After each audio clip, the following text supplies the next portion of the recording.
இதில் இந்த சின்ன க்ரோ பேக் இருக்குது பார்த்தீங்களா, இதில் வந்து விதைகள் மட்டும்தான் போடுறது. ஏன்னா இங்கே பாருங்கள், இதில் வந்து அடினியம் விதை போட்டிருக்கோம். ஒரு 15 விதையில் ஒரு 6 விதை தான் முளைச்சிருக்கு.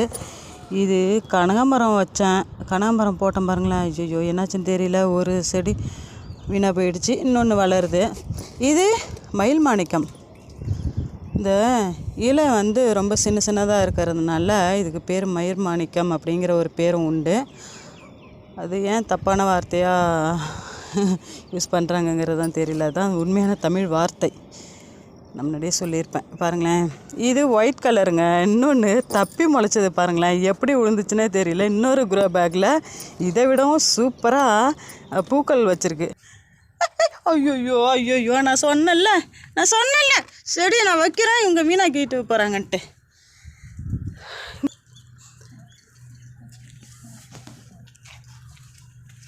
லூட்டி தாங்க முடியல. அப்புறம் இதுதாங்க மயில் மாணிக்கம். செம்மையாக இருக்குது பாருங்களேன். ஆனால் எனக்கு வந்து நானும் இதை ஃபஸ்ட் டைமாக இப்போ தான் பார்க்குறேன். மயில் மாணிக்கம் இந்த white colour, pink, white, yellow. Yellow இல்லை, ரோஸ் கலரு, ரெட் கலர், நல்ல டார்க் ரெட்டு. எங்கள் வீட்டில் நான் அதிகமாக செடியும் வச்சுருந்தேன், விதையும் நிறைய வச்சுருந்தேன். அதெல்லாம் இப்போது போயிடுச்சு.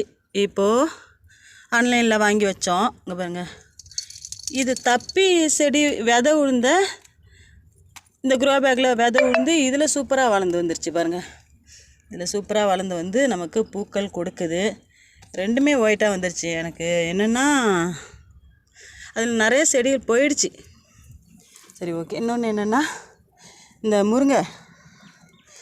முருங்கையை கட் பண்ணி விட்டால் தான் இப்போ தடிச்சு வருது. இது விவசாய முருங்கை தாங்க. இங்கே பாருங்க, பூ வச்சுருக்குதா. ஓகே, பாய்.